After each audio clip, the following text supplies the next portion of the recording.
अस्सलाम वालेकुम। उदासी टीवी में खुश आमदीद। तव्हांखे तकरार ड्रामे जी नेक्स्ट एपिसोड जी कहानी ॿुधाईंदा हलूं त सिजावल ख़ान कंहिंजे हथां मरदो, मूसा जे हथां मरदो या वरी भावल ख़ान जे हथां मरदो, सिजावल ख़ान या हाशू जे हथां। इन वीडियो खे पूरो ॾिसजो। नंढिड़ो वीडियो आहे, तव्हां इन खे पूरो ॾिसो जीअं तव्हांखे सॼी कहाणी सम्झ में अचे।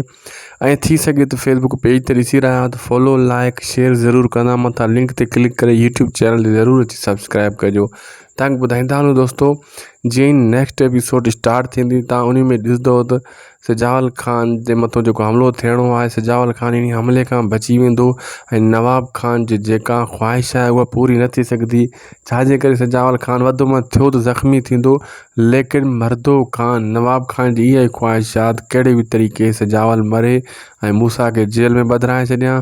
पोइ जेको आहे मां खुली खेॾियां हिन इलाइक़े में, उनजी पूरी इहा ख़्वाहिश आहे। अगरि हितां बची वियो सिजावल त पोइ उन सां ठाह करे छॾींदुमि। नवाब ख़ान जा मतिलबु जाॾऊं काॾऊं कमु तयारु कयो वेठो आहे ऐं मीर खे बि दावत इन जे लाइ ॾींदो थो वरिते त नवी मीर अगरि मोटी आयो त हाशू सां गॾिजी पोइ डबल ताक़त थी वेंदी। पोइ हू मूसा खे ऐं सिजावल या भावल खे लिटाइण में को उन जे अॻियां मसइलो न थींदो।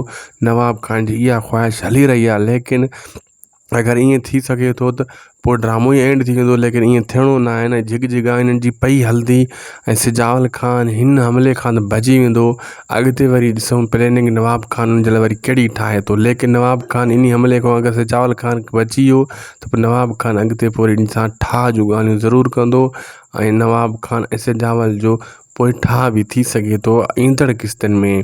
बहरहाल इहो तव्हांखे ॿुधाईंदा हलूं त जेकी नवाब ख़ान जी ख़्वाहिश आहे मूसा खे जेल में विझाइण जी, इहा पूरी नेक्स्ट एपिसोड में न थी सघंदी। छो त सिजावल ख़ान रक्शे में अची रहियो आहे, उन जा माण्हू बि अची रहिया आहिनि ऐं वरी मूसा ऐं भावल वारा रस्ते में बीठा आहिनि।